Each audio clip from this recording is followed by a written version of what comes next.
எங்கள் மாஸ்டர் சொன்னாங்க சைனீஸ் படங்களை போட்டு போட்டு பார்ப்போம். அப்போ போட்டு போட்டு பார்க்கும்போது ஒரு ஒரு மூணு மூணு மாஸ்டர்ஸ் உட்காந்து பேசிக்கிறாங்க.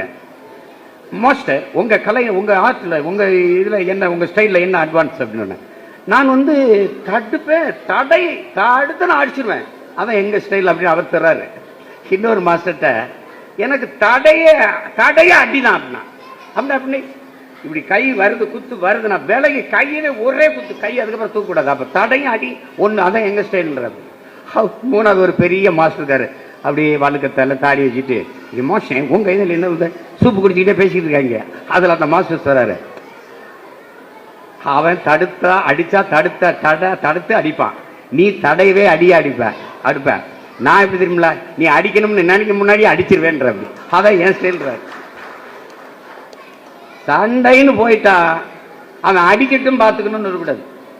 ஒரு அடி நீ வாங்கிட்டீன்னா உன் மூளை அந்த அடியைத்தான் சொல்லிக்கிட்டு இருக்குமே வெளியே, வலியை சொல்லிக்கிட்டே இருக்குமே வெளியே, அடுத்த தாக்குதலுக்கு தயாராகுது. அடிக்கணும்னு நினைச்சா நீ அடிச்சிடணும்.